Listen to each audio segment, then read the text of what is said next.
Hey guys, tonight we're stepping back in time, not to a grand pyramid or a glittering palace, but to a much more intimate and frankly terrifying place, the inside of your own mouth about 4,000 years ago. Imagine for a moment that you are an Egyptian craftsman, a sculptor of stone or a builder of boats, and you're just trying to get through your day. The sun beats down on your back, the dust of the desert gets into everything, and a deep, throbbing ache starts to bloom behind your jaw. It's not a gentle thrum, it's a persistent, malicious drumbeat of pain that steals your focus and saps your will. You try to ignore it, to will it away with sheer stubbornness, but it's a pointless battle. The pain intensifies, a sharp, searing fire that makes you wince with every breath. You can feel the swelling start, a hot, angry pressure pushing against your cheek. Your friends see your grimace and they already know. This is not a simple headache that will pass with the evening breeze.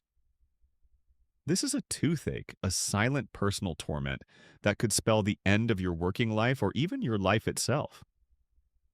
So before you get comfortable, take a moment to like the video and subscribe, but only if you genuinely enjoy what I do here. And hey, if you're listening, drop a comment with your location and local time, and let's see just how far this story travels. Now dim the lights, maybe turn on a fan for that soft background hum, and let's ease into tonight's journey together. Your mind drifts back to the last meal, a simple bread made from emmer wheat, and a small thought of dread sinks into your gut. That same bread that has sustained your people for millennia is also your silent killer. The grindstones used to mill the grain are made of sandstone, and as they turn, tiny, almost invisible shards of grit and sand are pulverized into the flour. So every single loaf of bread you eat every day from the time you're a small child is laced with a fine abrasive.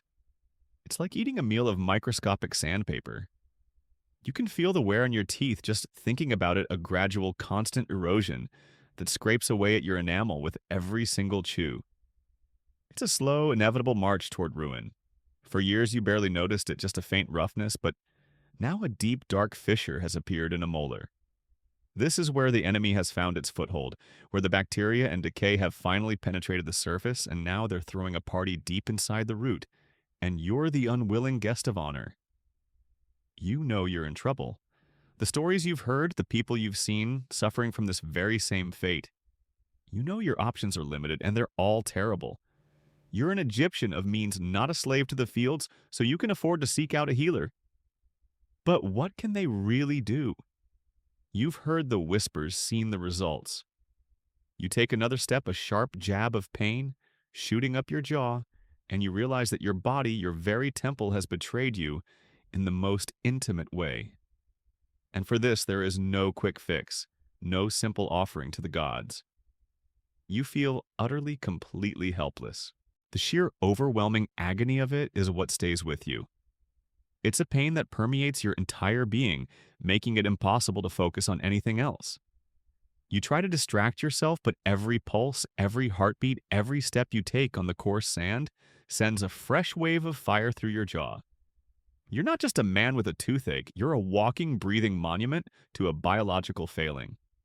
The Egyptians, for all their architectural and artistic brilliance, were ironically incredibly vulnerable to this particular affliction. The high-sugar diet of honey and figs combined with the abrasive grit in their bread created a perfect storm for dental problems. And it wasn't just the common people. Even the pharaohs who ate the finest food were plagued by this. Remember that little detail because we'll come back to it. It's a sobering thought, isn't it, that all the power and riches in the world couldn't buy you a break from the misery of a rotted tooth. As the days turn into nights, the pain only deepens. You try to sleep, but it's a futile effort. You toss and turn the pillow too hard against your swollen cheek, the soft hum of the night air doing nothing to soothe you. You lie awake, your mind racing through the limited folk remedies you know. The last time you heard about a toothache this bad, a friend of yours tried to rub his jaw with a paste made of ground dates and something less pleasant. You're pretty sure it was lizard feces. A whimsical thought, you think, a fleeting moment of macabre humor. But then you remember the seriousness of it, and the fleeting smile you just had vanishes. The remedies were as desperate as the people who used them. And the doctors, the priests of Sekhmet and other gods of healing. They could offer some solutions, but they were often rudimentary at best. The historical truth is that ancient Egyptian dentistry was a world of pain and guesswork. Their understanding of the human body was remarkably advanced for its time, but their tools and techniques for dealing with dental issues were still in their infancy. They knew the problem was there and they had a few ideas about how to fix it, but their solutions were often just as bad as the problem itself. It's a strange dichotomy, the beautiful art and engineering of their world, standing in stark contrast to the brutal reality of their medicine. They had a decent grasp of anatomy, but when it came to a complex internal issue like a root infection, they were flying blind. And you are the patient, the one whose mouth is the current battleground. You wonder if anyone anywhere in this world has a better solution. You're a sensible person. You know that a prayer to a god might help, but you also know that it won't physically remove the decay from your tooth. And that in a nutshell is the core of the problem. You need a physical solution, but the physical solutions available to you are, to put it mildly, terrifying. You recall the image of a man, an expert in dental matters, using a small copper probe to poke at another man's gums. It's not a gentle process. You wince at the memory, a small shiver running down your spine. The thought of a metal tool in your mouth right now is enough to make you feel faint. The ancient texts, the papyri that describe these treatments, are a fascinating mix of practical observation and magical thinking. They'll tell you to make a paste of this herb and that mineral, and then in the very next line, they'll instruct you to chant a spell over it. It's a holistic approach, but one born out of necessity and a deep-seated belief in the divine. The Egyptians didn't separate medicine from magic. They were one and the same. To you, a man in blinding agony, you'd try anything. You would put your faith in the magic if only it would bring some relief, but the logical part of your mind knows that it is the physical act that will have the most impact. As you walk, your pain has a rhythm of its own, a steady pounding beat that follows you. It's a different kind of pain than, say, a broken leg or a cut from a tool. It's an internal, deeply personal kind of agony that makes you feel both vulnerable and isolated. And that's what makes it so awful. You can't show it to anyone. It's an invisible enemy that is slowly, mercilessly destroying a part of you. The fact that the pain is from something so simple, something so small as a little bit of grit in your bread, is maddening. It feels like a cosmic joke. You, a man with a place in society, with skills and family, brought to your knees by a piece of sand. And the debate among historians about the true capabilities of Egyptian dentists is an interesting one. They still argue whether these practitioners were true specialists or simply general healers who also dabbled in dental work. Did they truly understand the concepts of infection and sanitation? The evidence is spotty. We have some mummies with what look like attempts at fillings or bridges, but they're rare and the success of these procedures is debatable. The vast majority of the dental issues we see in mummies are simply untreated, leading to abscesses, jawbone infections, and even death. It paints a grim picture, doesn't it? One where your best bet was to hope the tooth fell out on its own, taking the pain with it. But even that was a risky gamble. The feeling of hopelessness is a heavy cloak around you. You know that whatever awaits you at the healer's hut will be crude, the tools will be simple, the pain will not be numbed, you will just have to endure it. The thought makes you shiver despite the heat of the day. You're a strong person, you tell yourself you can handle it. But the persistent, unrelenting ache in your jaw tells a different story.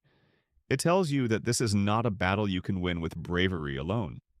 This is a battle you will have to survive with a healthy dose of luck and a willingness to endure an unimaginable amount of suffering. And as you finally reach the entrance to the healer's home, you take a deep, shaky breath, knowing that your journey into the world of ancient Egyptian dentistry is about to get very, very real. The only thing you can hope for is that it is over quickly. You step through the curtained doorway, the cool, dark air of the healer's hut, a stark contrast to the relentless heat outside. The scent of dried herbs and something acrid, maybe a type of resin or burnt wood, fills your nostrils. Your eyes adjust to the low light, revealing a small, uncluttered space. You see a low stool, a stone basin filled with water, and most ominously a low table laid out with a variety of tools. The healer, a man with a calm, weathered face, gestures for you to sit. His movements are deliberate, unhurried, and in this moment you find that both reassuring and terrifying. He doesn't speak his eyes, simply surveying your face, your jaw, as if a diagnosis is a visual process he has perfected over a lifetime. You wonder if he's seen this countless times before, the quiet desperation of a person tormented by something so small yet so vicious. He gives a slow, firm nod, a silent acknowledgement of your plight, and reaches for the tools. This is where your mind, already frayed by days of agony, starts to truly unravel. You've seen these things before from a distance, but to see them laid out for you is a whole different experience. Forget the polished steel and gleaming white lights of a modern dentist's office. This is the Bronze Age. The tools are made of copper and wood, and they look every bit as rustic as the name suggests. The first thing he picks up is a thin, tapered rod of bronze, its tip sharpened to a fine point. It's a probe you realize something to poke and prod at the offending molar. It's followed by a small curved scoop and then a pair of pliers. Not the delicate, precise pliers you might imagine, but a heavy, clumsy-looking pair more suited for pulling a nail from a plank of wood than a tooth from a living jaw. A shudder runs through you. You can almost feel the brute force of them, the unyielding pressure they would exert, the bone-jarring sensation of a tooth being wrenched from its socket. You swallow hard, your throat suddenly dry. The healer takes your hand, a surprising act of gentle reassurance. His grip is firm, his fingers calloused from a lifetime of handling rough materials. He guides your head to rest against a soft, padded block of linen. The moment feels both intimate and clinical. He points with a steady hand to the source of your pain. You open your mouth and a new wave of fire shoots through your jaw as you stretch the swollen tissues. He peers inside, a frown of concentration on his face. He's not using a mirror, just his own keen eyesight, and you find yourself oddly fascinated by the level of skill he seems to possess. He's a true artisan, but his medium is the human body, and his craft is the most painful one you can imagine. He starts with the probe, the slender pointed tip exploring the cavernous depths of your decayed molar. It's an excruciating sensation. He's not just poking, he's scraping, trying to dislodge the decaying matter that's now a home for a festering infection. You want to scream, to lash out, but your body is frozen in a state of suspended agony.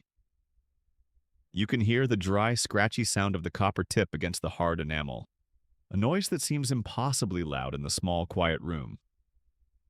He works with surprising patience, but every scrape, every push of the tool sends a jolt of fresh pain through you. This is what it must feel like to be a piece of wood, to be worked and shaped by a master craftsman. Only you're not a piece of wood. You're a person with nerves that are screaming in protest. He stops for a moment and you let out a shaky breath you didn't even realize you were holding. He takes the small scoop, a spoon-like instrument, and begins to clear away the debris he has loosened. You can feel the cold metal against the raw, exposed nerves, and the pain is so intense, you feel a momentary urge to laugh, a wild, hysterical giggle born from the sheer absurdity of your situation. You've faced down a sandstorm. You've wrestled with a recalcitrant donkey, but this is a different kind of challenge, kind of. This is where we have to talk about something crucial, the complete and utter lack of anesthetics. There was no Novocaine, no laughing gas, not even a stiff drink of palm wine to help take the edge off.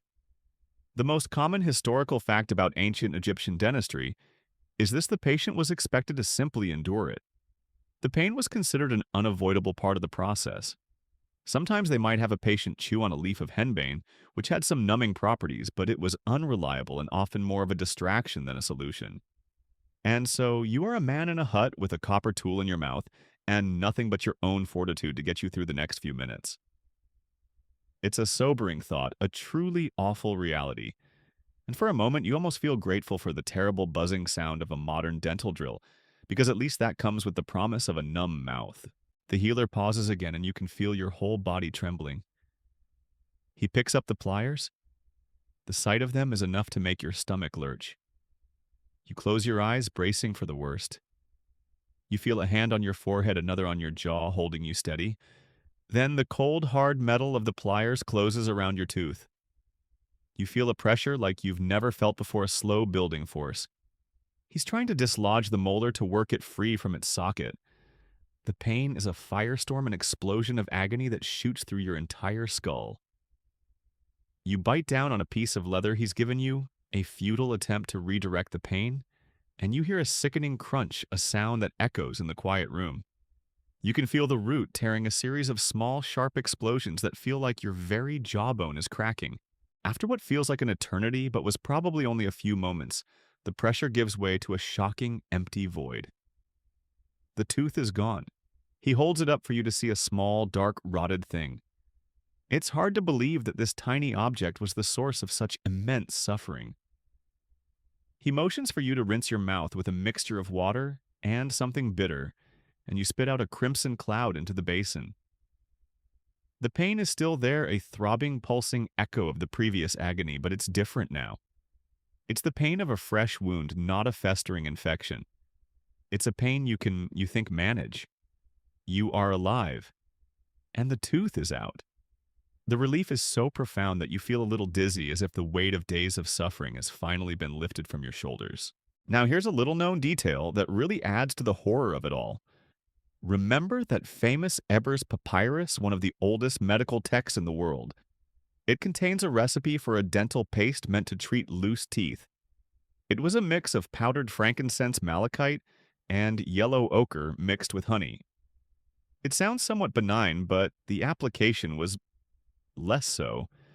It was to be applied to the gums to secure the loose tooth. The problem, of course, is that a loose tooth is often the result of an infection deep in the gums and bone. So this remedy was basically just sealing the infection and creating a massive abscess. It's a perfect example of a limited understanding of the body. They could see the problem, but their solution, while well-intentioned, was just a recipe for a much worse infection. It's like putting a bandage over a splinter and hoping it goes away. And as you sit there, your jaw a raw open wound, you feel incredibly lucky that this particular healer chose to just pull the tooth instead of trying to save it with one of those terrifying pastes. And this brings up an interesting point for the academics who study this stuff. Historians still debate whether there was a true specialty of dentistry in ancient Egypt. Was our healer a dedicated dental practitioner, a true dentist in the way we might think of it today? Or was he simply a general physician, a priest of medicine who happened to have some tools for dental work? The evidence is scarce. There's a tomb inscription for a man named Hesiore, who is sometimes called chief of dentists, but we have very little to go on besides that. It could be that people with dental problems went to anyone who could pull a tooth, from the local barber surgeon to a priest with a knack for it. The truth is, we just don't know for sure. What we do know is that whoever he was a man who handled pain and suffering on a daily basis. He cleans your mouth with the water again, and you gargle the bitter liquid, spitting out the last remnants of blood and grit. He then takes a thin strip of linen and presses it into the empty socket. He's packed it with something, a mixture of herbs and resins, you think, to help stop the bleeding and to maybe prevent another infection from taking hold. He wraps a piece of cloth around your head, a makeshift bandage to hold the linen in place. You feel utterly drained, exhausted from the battle you just fought and won. The throbbing is still there, but it's a manageable pain, a low hum compared to the screeching fire of before. You've survived. As you stand to leave, your legs feel wobbly and you have to lean against the wall for a moment. You pass him a small piece of linen wrapped around a coin, a payment for his services. He takes it with a silent nod, his expression unreadable. You're not sure what you expected, maybe a smile, a kind word, but he is a professional. His job is done. He has removed the source of your agony, and that is all that matters. You turn to leave, stepping back out into the bright Egyptian sun, and the world seems to have a new kind of beauty. The heat, the dust, the noise of the market. It's all a little bit more precious now. You are a man with a missing tooth, a raw wound in your jaw, but you are also a man with a new appreciation for the simple fact of living without that excruciating, mind-numbing pain. And you know that you will be very, very careful with your next loaf of bread. The journey back to your home feels different. Your jaw is still a dull, throbbing ache, but the frantic, searing pain is gone, replaced by a strange emptiness where the molar once sat. You can feel your tongue unconsciously prodding at the new gap, a habit it will have to unlearn. As you walk, you notice the world again. The scent of cooking bread from a nearby oven, the bright colors of the dyed linen in the marketplace, the distant call of a vendor selling fish. Everything feels a little sharper, a little more vivid now that the all-consuming fire in your mouth is no longer distracting you. You are a man with a raw wound and a story to tell, but you're also a man who has won a small, quiet victory against a terrible foe. And the thought of being able to eat a meal without agony? It's a dream that feels almost within reach. When you finally arrive home, your family rushes to you, their face is a mixture of concern and relief. Your wife guides you to a mat and brings you a small clay jar filled with a cooling liquid. It's a poultice, a remedy her mother taught her, and she insists you apply it to the outside of your swollen cheek. It's a mixture of ground cumin and goose fat, and while it smells vaguely like a strange stew, the coolness of it is a blessed relief against your hot skin. It's a common remedy, one you've seen 1,000 times, and it gives you a moment of comfort. But this is just for the pain, a simple poultice for a swelling cheek. The real horror, the stuff of true nightmares, is what happens next. The things you'd have to put inside your mouth to heal an infection, and this is where we get into the truly bizarre and often quite disgusting world of ancient Egyptian pharmacology. You see, for all their impressive medical knowledge, and they had a surprising amount of it, the Egyptians' approach to medicine was often a mix of what we would call empirical science and what we would call, well, pure fantasy. And nowhere is that more evident than in the surviving medical papyri. These are ancient scrolls written on papyrus that contain spells diagnoses, and most relevant to you right now, a truly wild collection of recipes. For a person in your position with a raw bleeding socket and the constant threat of a new infection, these texts would be a beacon of hope. They were seen as a sacred source of knowledge passed down through generations of healers. And they promised a lot. Your wife, bless her heart, returns with a smaller bowl and a bit of linen. The neighbor said this will help with the wound. She says, her voice full of earnest hope. You peer into the bowl and a wave of nausea hits you. It's a thick, viscous paste, a truly repulsive shade of brown. The smell is indescribable. It's earthy, but with a strange metallic tang and a sour note you can't quite place. What is it? You whisper, your voice still a little tight. She looks at you, a flicker of uncertainty in her eyes. A recipe from the scrolls. It's a mixture of honey and fermented herbs, and a piece of a ground mouse's head. You recoil. A ground mouse's head. You're not sure you heard her right, but she nods, her expression solemn. And this is a very real thing. Scholars still debate whether this was pure magical thinking, the idea that the spirit of a nimble little mouse would transfer to a nimble healer, or if there was some kind of twisted logic to it. Maybe the ground bones were supposed to act as a kind of mild abrasive to clean the wound. The mind boggles, doesn't it? This is the kind of detail that makes you truly appreciate the modern world. The absolute trust you would have to place in a healer to go along with this. It's a testament to the desperate state you were in. You just had a piece of your face ripped out. You're not really in a position to argue with the local medicine woman's scientific recipe. The common historical fact is that honey was a key ingredient in many of these concoctions, and that at least makes a little sense. We know now that honey has natural antibacterial properties, and it would have helped to coat the wound and prevent new infections. So while you're staring at this horrible brown paste, you can at least tell yourself that part of it is a good idea. The honey, you think that's the part that's going to do the work. The rest of it is just a side dish, a truly foul side dish, but still. You imagine a doctor today offering you a remedy made of honey, some herbs, and a dollop of a ground mouse's head. You'd probably laugh in their face. But back then, this was the cutting edge of medicine. It's a humbling thought, isn't it? The difference between a cure and a curse was a matter of a few ingredients. Your wife takes a tiny dollop of the paste on her finger, and you have to close your eyes. You feel the cool, sticky paste being dabbed directly onto the raw, empty socket. It's a strange, almost sickening sensation. The sweet stickiness of the honey, the grittiness of the ground herbs and mousebone. It's a sensory assault that you weren't prepared for, but it's supposed to help, so you endure it. The thought crosses your mind that maybe the pain is just a distraction from the sheer unpleasantness of the treatment itself.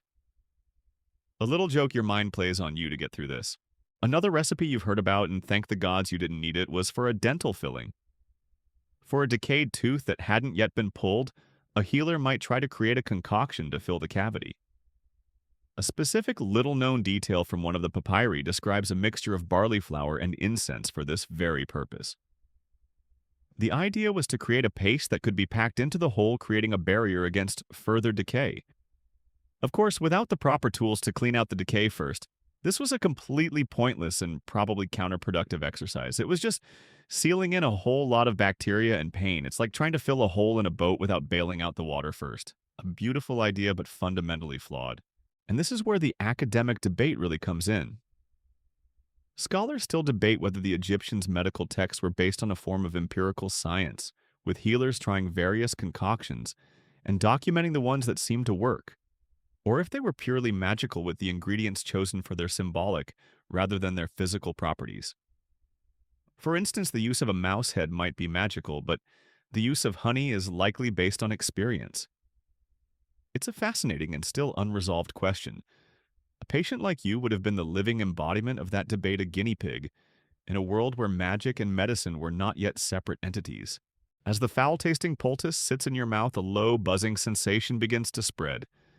The honey, perhaps, or maybe some of the fermented herbs is having a numbing effect. It's not much, but it's a little bit of comfort, a small sign that maybe this terrifying concoction is doing what it's supposed to do. You lie back your head against the pillow, and you try to imagine the person who came up with this recipe. Was it a wise old healer who saw some obscure pattern? Or was it a desperate attempt to deal with a problem that was far beyond their understanding? You'll never know. But you'll have to put your trust in their methods because there is no other option. You close your eyes, the taste and smell of the poultice, a persistent presence in your mouth. You've just survived a terrible ordeal, but the healing process itself is proving to be a new kind of challenge. The pain is muted, but the mental discomfort is just beginning. You're left with the thought that in this world sometimes the cure is nearly as bad as the disease.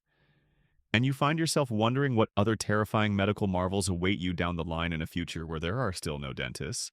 But maybe they've gotten rid of the mouse parts. The night air is cooler now, a gentle breeze rustling the reeds along the banks of the Nile. You lie on your mat, your head propped up the poultice, a foul, gritty presence in your mouth. The pain, a dull, manageable ache, is a constant reminder of the day's ordeal. But it's not the physical pain that keeps you awake. It's the memory. The raw, unfiltered memory of that moment when the healer's hand closed around the crude pliers and the knowledge settled deep in your soul there would be no escape. You were about to endure a level of agony that few could even comprehend, with nothing to soften the blow. You close your eyes and you're back in that dimly lit hut. The healer, silent and focused, leans over you. He says nothing, doesn't try to offer comfort or reassurance. His silence is not a sign of coldness, but of a professional understanding that there is nothing he can say. His face is a mask of concentration, his gaze fixed on your open mouth. And in that moment, you realize the brutal, undeniable truth of the situation. This is going to be a test of pure endurance. This is a battle you must fight alone with your own fortitude as your only weapon. This is the true horror of ancient Egyptian dentistry, the simple fact that there was no way to run nowhere to hide from the pain. The common historical fact is that pain relief as we know it simply did not exist. There was no local anesthetic to deaden the nerves, no way to render the patient unconscious. At most, a patient might have been given a bit of a plant like henbane to chew on, but the effect was minimal, and often more of a hypnotic haze than true pain relief. It was a placebo for the mind, a small distraction from the screaming fire in the flesh. You remember the healer's hand on your forehead, and you realize now that it was not just to hold you steady, but to convey a sense of calm. A silent command to your body, stay still. Endure. The mental gymnastics required to override your body's natural instinct to writhe and scream is almost as terrifying as the pain itself. Your mind becomes a battlefield with one half of you begging to flinch away, and the other half the rational part holding you still. Knowing that a sudden movement could mean a broken jaw or a torn muscle, you can almost feel it again, the cold metal of the pliers against the delicate tissues of your gums, the unyielding pressure as the healer begins to work. It's a slow process, a torturous dance between the immovable force of the tool and the fragile structure of your jaw. The sound, you remember the sound more than anything. Not the scream you stifled, but the sickening grinding sound of bone and root giving way. A sound like a dry twig being snapped amplified 100 times inside your own skull. Every millimeter of movement is a fresh wave of agony. You clench your fists, your knuckles turning white, and you bite down on the leather strap until you taste your own blood. This is your payment, your dental bill. A moment of suffering that feels like it will last an eternity. You are not just a patient, you are a participant in your own torture.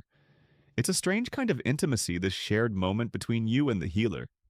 A silent agreement that for this to work, you must be a rock, a pillar of unfeeling resolve. And yet, despite all this, scholars still debate whether the psychological toll of these procedures was a known factor in mortality or simply an accepted part of life. Were people so accustomed to pain and suffering that a dental extraction was just another day? Or did the shock and agony of the procedure lead to more deaths than we can know from the historical record? The truth is, we have no idea.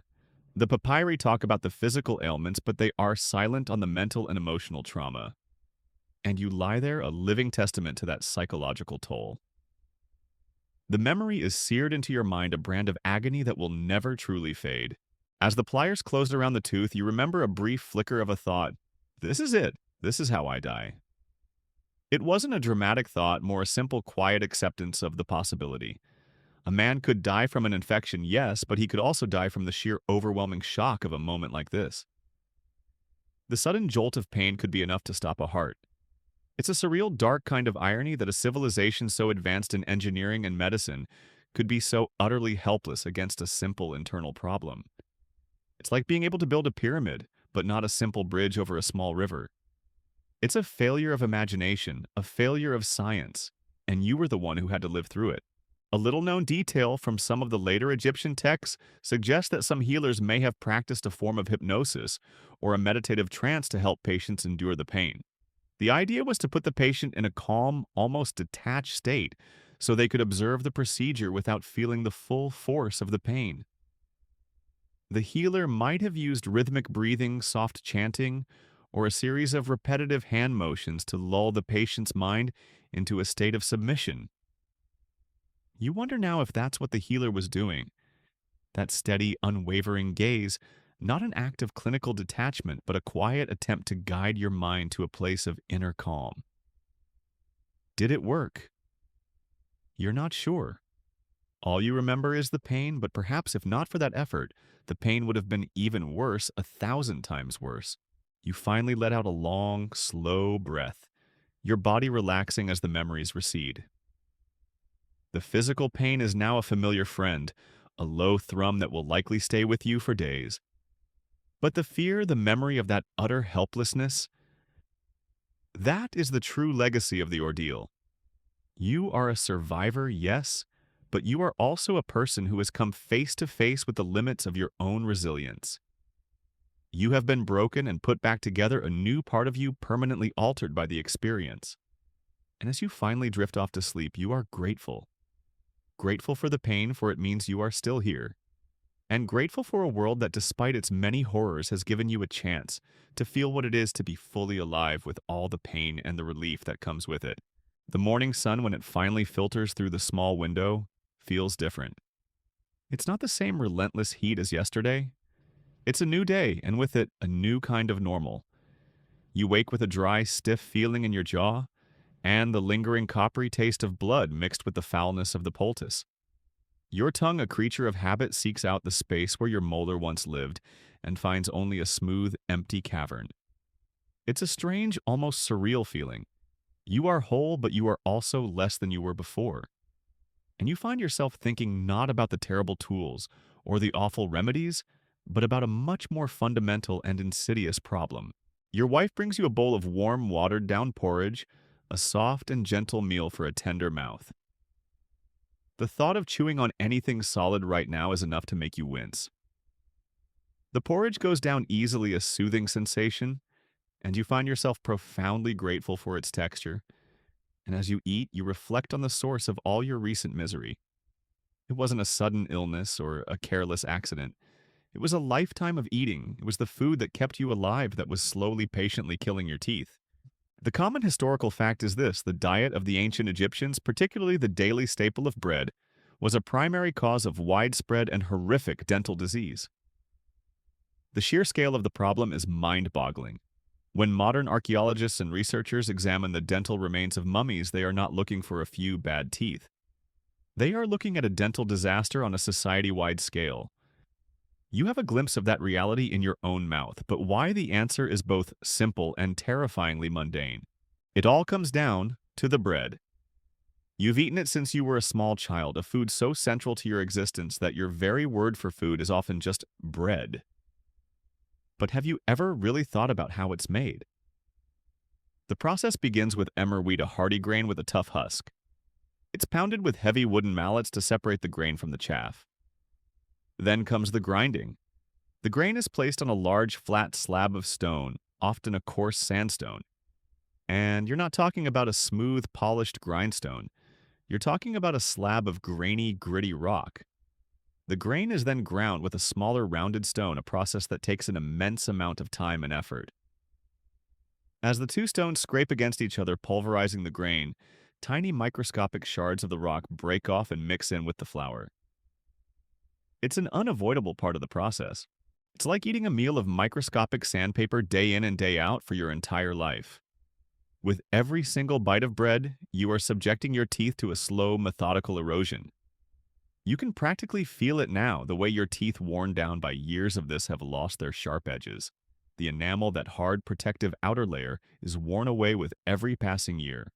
And once it's gone, the softer, more vulnerable dentin is exposed. This is where the real problems begin. The grit, once just a mild irritant, becomes an abrasive that eats into the soft dentin, creating fissures and hollows where decay can take hold. A little joke, you think to yourself that the very food that gives you life is also the thing that will eventually bring you to your knees. The worst part is that there's no escaping it. This isn't just a problem for the common folk. Even the pharaohs, with all their immense wealth and power, ate the same kind of bread. Their grain may have been a bit finer, a bit cleaner, but the grindstones were the same. The mummified remains of royalty, like King Tutankhamun, show evidence of severe dental problems. It's a great equalizer, isn't it? A simple piece of sand, a tiny fleck of rock, that could bring a mighty ruler to the same level of agony as a common builder. It's a rare, almost ironic detail that for all the gold and finery, the one thing the pharaohs couldn't buy was a decent set of teeth. And this leads us to a bit of an academic debate.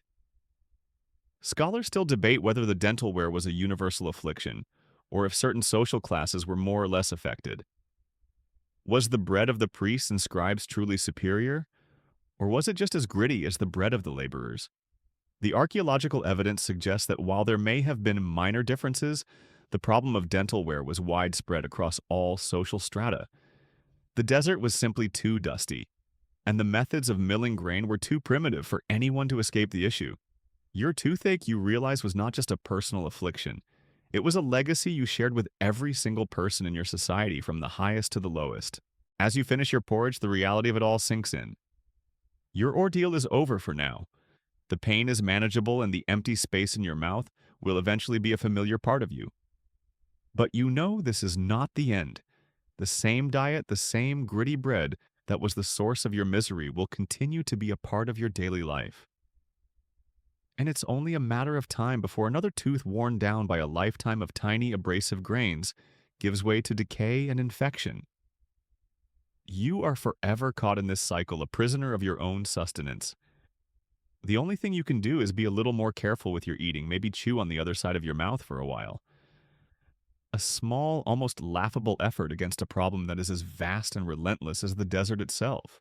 You look at the loaf of bread your wife has set aside for your lunch. It's a beautiful golden brown loaf, smelling of yeast and sun. It looks so simple, so harmless. But you know the truth now.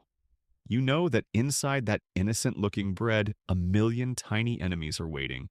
And you sigh a sound of both relief and resignation. Because you know that this is the real peril of your world, not some monster or a rogue god, but a rock. A tiny, insignificant piece of rock that has the power to bring you to your knees. And for that, you have to be ready. The days that follow are a slow, steady journey back to normalcy. The ache in your jaw dulls to a barely noticeable phantom pain. The swelling recedes and the empty space in your mouth becomes a familiar part of you. But the memory of the ordeal, the sheer unblinking brutality of it lingers. And so one afternoon you find yourself doing what so many in your position would do. You make the pilgrimage to the temple, not to one of the great monuments to a pharaoh, but to a smaller, quieter place, dedicated to Sekhmet, the lioness goddess who is both a terrifying bringer of plagues and a powerful healer. You are here to give thanks and perhaps to seek a deeper understanding of what just happened to you. As you approach the temple, the air grows thick with the smell of incense and myrrh. The sound of a low rhythmic chant echoes from within a hypnotic thrum that seems to vibrate through the very stones of the courtyard. You walk barefoot on the cool, polished flagstones, a feeling of reverence settling over you. You are no longer just a man with a toothache. You are a supplicant, a seeker of divine intervention. It is a surprising role, perhaps given the very real, very physical nature of your recent suffering. But for the Egyptians, the line between medicine and magic, between a physical ailment and a divine curse, was not a line at all. It was a fluid, permeable boundary. The common historical fact is that the Egyptians believed that many diseases, including tooth decay, were caused by an evil spirit, or in the case of toothaches, a toothworm. The papyri talk about it a little serpent that burrows into the tooth, causing the pain and decay. It's a beautifully absurd idea, isn't it? A tiny invisible worm that eats away at your teeth, a silent assassin in your mouth. And so the logical conclusion was that to heal the tooth, you had to drive out the worm. You couldn't simply yank it out with a pair of pliers. You had to use magic to call upon the gods to cast a spell that would force the worm to flee. It's a wonderful example of a belief system trying to explain a reality that was for them inexplicable. You step into the temple's main hall where the air is cool and still. The colossal statue of Sekhmet with her fierce lioness head and human body stares out into the dim light. She is a goddess of contradictions, a fearsome destroyer who could also heal. A perfect deity for a world where a cure could be just as brutal as the disease itself. You kneel before her, your head bowed, and you offer a small prayer. You thank her for your survival, for the healing power that you hope she has bestowed upon you. You try to reconcile the two realities, the raw, undeniable pain of the pliers and the serene supernatural power of the goddess. Did the pliers work because of the priest's skill or because Sekhmet was guiding his hand? You'll never know for sure. It's a comforting thought, a little mental escape from the cold, hard reality of your world. A priest approaches you, his face kind, and his voice a soft whisper. He asks you about your affliction, and you tell him of the pain of the days of torment and of the blessed relief of the extraction. He nods as if he has heard this 1,000 times. He takes your hand and leads you to a small alcove where a tiny burning oil lamp casts dancing shadows on the walls. He gives you a small clay tablet with a spell carved into it, a beautiful swirling hieroglyph that you can't read, but you know its purpose. A little-known detail is that these tablets were often used as part of a magical ritual, where the patient would lick the words off of the tablet, literally consuming the magic. It was a physical and spiritual act, a blending of the mundane and the divine. The priest begins a low, rhythmic chant. He speaks of the worm of pain, and he commands it in the name of Sekhmet to flee. It's a spell, a magical incantation. He tells you that the spell will work to drive out any lingering evil from the wound to ensure that the worm and any of its friends do not return. You can't help but feel a little ridiculous, a grown man, a craftsman of stone, participating in a ritual to drive out a magical worm. But then again, what is the alternative to believe that you are at the mercy of random chance, that the fate of your teeth is simply a matter of a little rock? No, you'd rather believe in the power of a goddess and the magic of a spell. And this is where the academic debate really comes in. Scholars still debate whether the magical components of Egyptian medicine were more about providing psychological comfort, or if they were genuinely believed to have a physical effect. Were these priests just giving their patients hope, a sense of control in a world where they had none? Or did they truly believe that the power of the gods could reach inside a human body and mend a broken tooth? Your experience suggests a bit of both. The pliers did the physical work, but the spell, the ritual, the quiet confidence of the priest, that did the spiritual work, the work of calming your mind, and giving you the peace of mind to heal. You know, you'd probably pay a fortune for a dentist who could do both yank out a tooth without pain and then say a little prayer over you for good measure. That's a modern service that's been lost to time. You leave the temple, the afternoon sun feeling a little less harsh, the air a little fresher. The tablet is in your hand, its clay cool against your skin. The spell, the chant, the incense, they haven't made your missing tooth grow back and they haven't completely erased the pain, but they have given you a sense of closure. You have done all that you can do. You have survived the physical ordeal and you have sought the divine blessing. You are a man who has faced a great terror and you have come out the other side. And as you walk back home, you feel for the first time in a very long time a sense of peace. You know that you are not just a victim of a cruel world, but a person who is protected at least in some small way by the gods. The tablet of Sekhmet feels cool and smooth in your hand as you walk home from the temple. The air is still the sun beginning its slow descent towards the desert horizon, painting the sky in shades of orange and purple. You feel a sense of peace, a quiet calm that has been absent for days. The physical pain is gone, the magical rituals are complete, and your mind for the first time is free to wander. It drifts back to the man who helped you, the healer in the small, dim hut. He wasn't just a man with a set of pliers, he was a professional, a specialist in a world where such a thing was rare. And you find yourself wondering about his life, his training, and the path that led him to that moment in time with a painful tooth in his jaw and a set of crude tools in his hand. The Egyptians had an incredibly sophisticated understanding of specialization. They had scribes for everything, and they had doctors for different parts of the body. You may remember that famous historical fact about the tomb of Hesi-Re. He was a high-ranking official, but his tomb also identifies him with a series of titles including Chief of Dentists and Chief of Physicians. This suggests that people who dealt with teeth were not just a random group of barbers and priests, but a recognized part of the medical profession with titles and a clear hierarchy. Your healer, you think, was a part of that. He may not have been a chief, but he was a true practitioner. What kind of training would such a man have had? It wasn't like today where a young person goes off to a great school for a number of years and emerges with a degree. The rare little-known detail about Egyptian medical training is that it was primarily based on a system of apprenticeship. A young boy with a sharp mind and a steady hand would be taken under the wing of an established physician, or perhaps a priest, and would learn the trade through observation and practice. He would spend years watching his master memorizing the recipes from the papyri and learning to identify the different plants and herbs used for healing. It was a long, slow process, a gradual accumulation of knowledge passed down from one generation to the next. Your healer, you imagine, must have gone through this. He would have started as a child, perhaps helping his master prepare the potions and clean the tools. He would have seen countless cases of dental agony just like your own. He would have learned the signs of a coming infection, the feel of a rotted root, the precise amount of force needed to extract a tooth without shattering the jaw. It was not just a job. It was a calling, a lifetime commitment to a profession that was brutal, messy, and often thankless. You think about his hands, calloused but steady, and you realize they were not just the hands of a surgeon, but the hands of a scholar, a man who had committed the complex anatomy of the mouth to memory. It's an interesting thought, isn't it?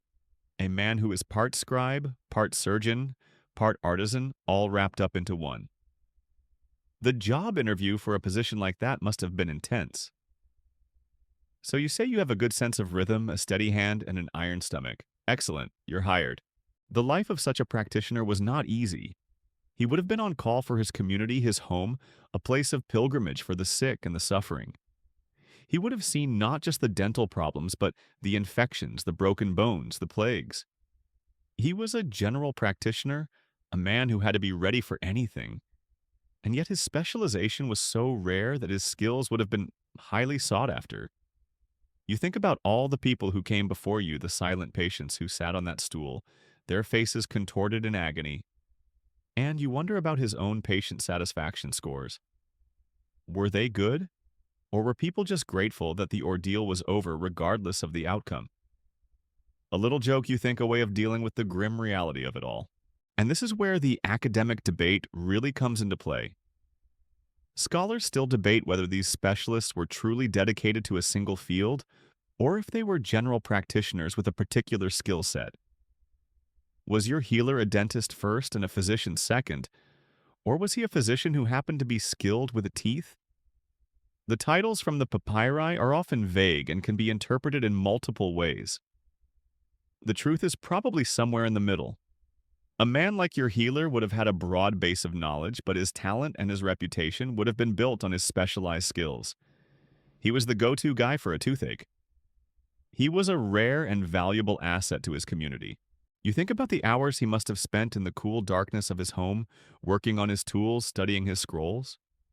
He was a man of knowledge, a keeper of ancient secrets. His life was a quiet dedication to the art of healing, an art that was both scientific and mystical. He knew which herbs to use for a particular ailment, but he also knew the right spell to chant.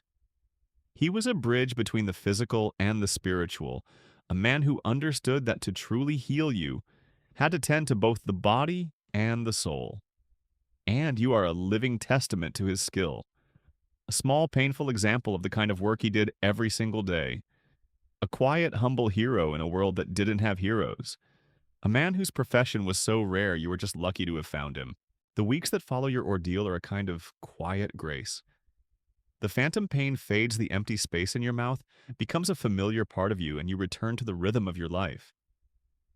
You're a little more careful with your food, a little more appreciative of the soft, comforting meals. The memory of the pain is still there, a distant echo, but it no longer defines your every waking moment. And with the pain gone, your mind, once focused so intensely on the physical, begins to wander to a much larger, more philosophical idea, your own mortality. In this world, the final destination is not the end, but a transition, and you find yourself thinking about the journey to the afterlife and the body you will take with you.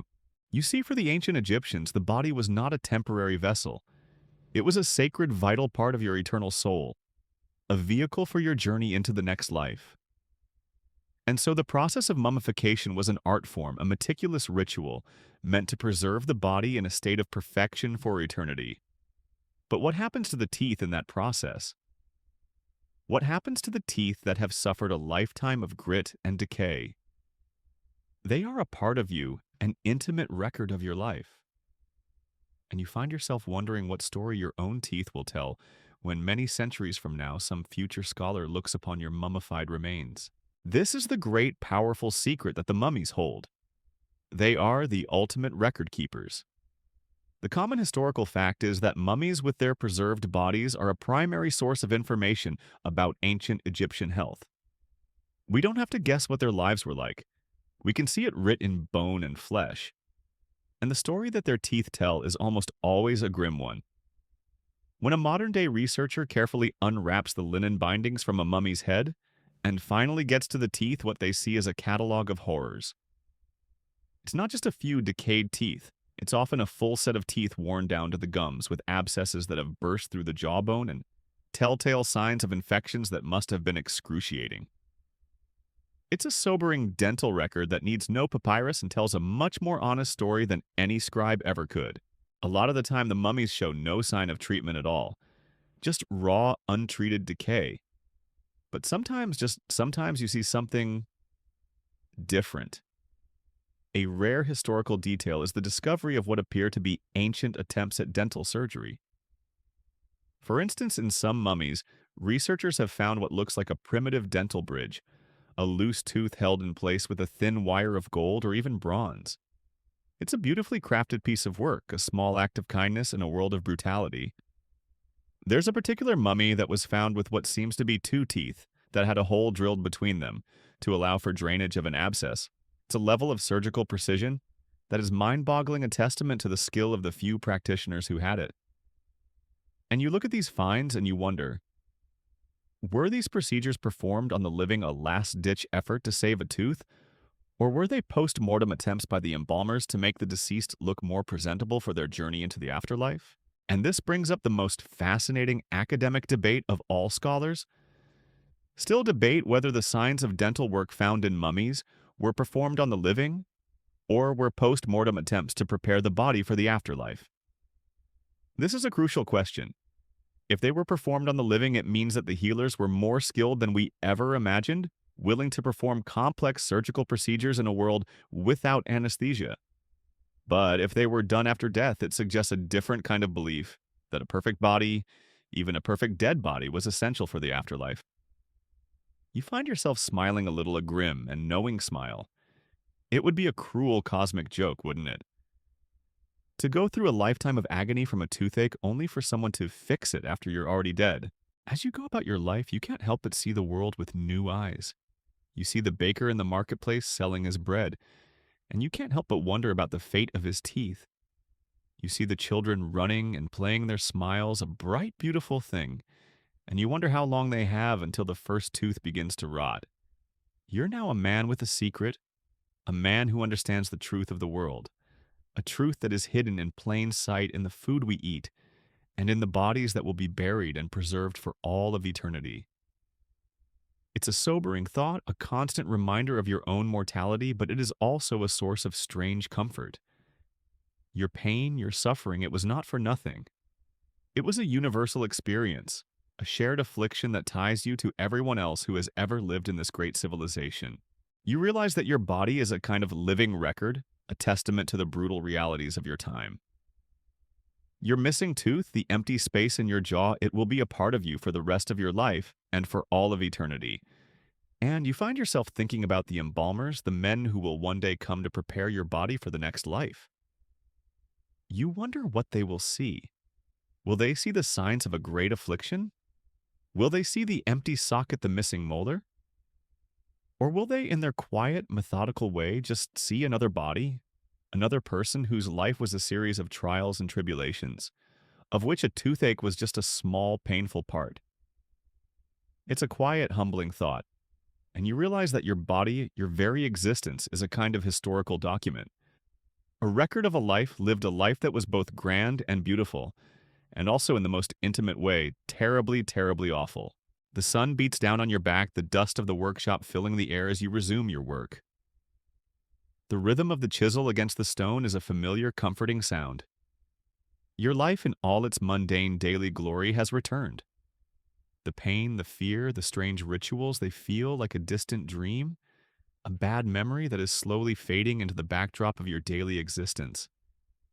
But a thought lingers, a quiet, insistent whisper in the back of your mind. You, a simple craftsman, have faced a terrible torment and survived it. But what about the person at the very top of your world? What about the pharaoh, the divine ruler, the living embodiment of a god on earth? Could even he, with all his immense power and unimaginable wealth, escape the agony of a toothache? You find yourself imagining a scene far removed from the dust and grit of your workshop. You are in the pharaoh's palace, a place of stunning beauty and opulence. The walls are painted with vibrant scenes of battles and feasts. The floors are polished to a mirror shine, and the air is thick with the scent of jasmine and incense. The pharaoh himself, a figure of unimaginable power, sits on his throne, his face a mask of serene authority. But beneath that mask, a secret torment is unfolding. A deep, thrumming ache has taken root in his jaw, a pain that cares nothing for his divine status or the mountains of gold that surround him. A pain you realize that feels exactly the same as yours. This is the great humbling truth that the ancient mummies have revealed to modern scholars. The common historical fact is that even the pharaohs were not immune to the ravages of dental disease. The mummified remains of royalty, like the famous King Tutankhamun, show a catalog of dental problems, badly worn teeth abscesses that have eaten away at the jawbone, and the undeniable signs of a lifetime of pain. For all their power and all their wealth, they ate the same abrasive bread, and they suffered the same consequences. It's a striking example of the one thing that money status and even divine right could not buy: a healthy mouth. The pharaoh, you imagine, would have had access to the best of the best. His personal healer, a man of immense prestige and power, would have been at his beck and call. The remedies offered to him would have been the finest available, made with rare herbs and precious oils. A little joke, you think to yourself that even the royal dentist was just a man with a crude set of tools and a lot of expensive herbs. But in the end, the solution was the same: the tooth had to come out. There would have been no magic spell powerful enough to save a tooth that was rotting from the inside. The pharaoh, for all his divinity, would have had to endure the same brutal, wrenching pain that you did. A fascinating little-known detail from some royal burials is the discovery of what appear to be primitive attempts at dental work on the mummified remains. We've found evidence of gold or silver wire being used to hold loose teeth in place, a sign of extreme wealth, and a last-ditch effort to fix the body for the afterlife. This wasn't about function. It wasn't about eating or chewing. It was about aesthetics, about presenting a perfect body to the gods. But it's also a sign of a brutal, unyielding reality. The pharaoh had the best money could buy, but the best that money could buy was still incredibly crude. It's a striking juxtaposition, a man with a gold-plated life and a mouth full of rot. And this leads us to an interesting academic debate. Scholars still debate whether the dental care available to the pharaohs was truly more advanced or just a more elaborate, expensive version of the same crude practices.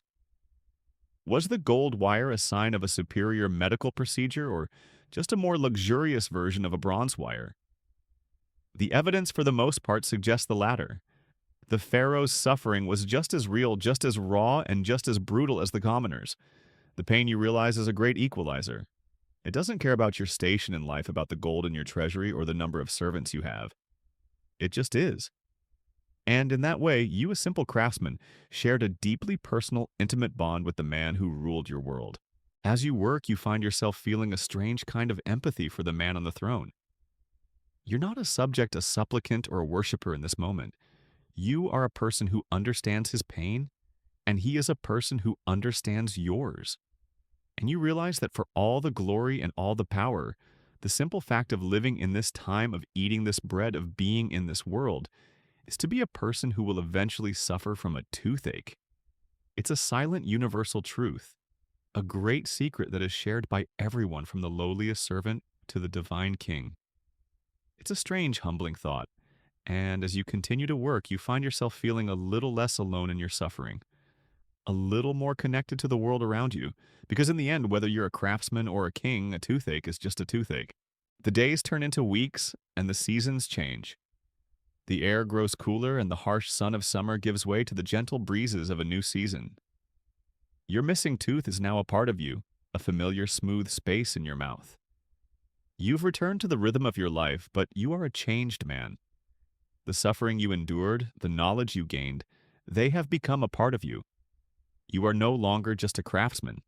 You are a historian, a living testament to a painful moment in time. But you also find yourself looking forward, wondering about the future. What will come of this legacy? What will be the final result of all this suffering, all this crude and terrifying medicine? This is the strange, beautiful legacy of your grimace. For all its horror, your world laid the groundwork for the medical and surgical innovations of the future. The common historical fact is that Egyptian medicine, with its papyri and its specialized practitioners, was highly respected and influenced later civilizations.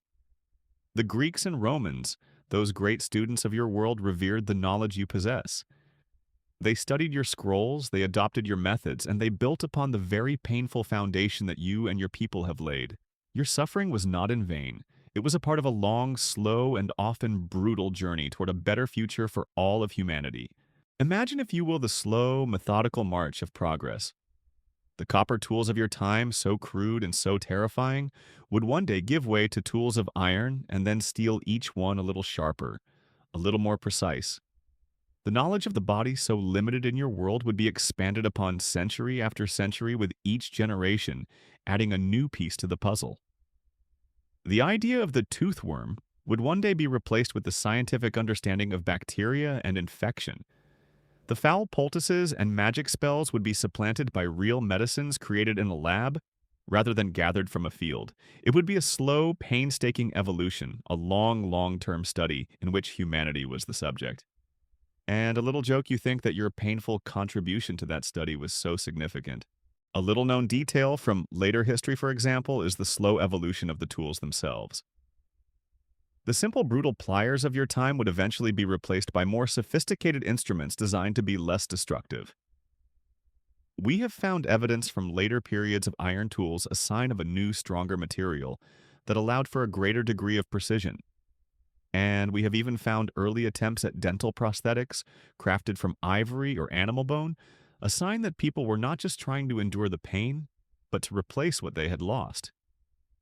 These were tiny steps, but they were steps nonetheless, each one building on the knowledge that was first recorded in your papyri in your world. And yet scholars still debate whether the Egyptian medical tradition was truly a scientific one, or if its influence was more due to its reputation for magic and exoticism.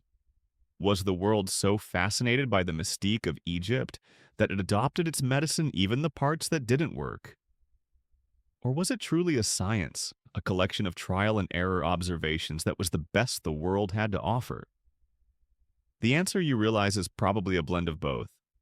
A good healer like the one you found had both a scientific mind and a spiritual heart.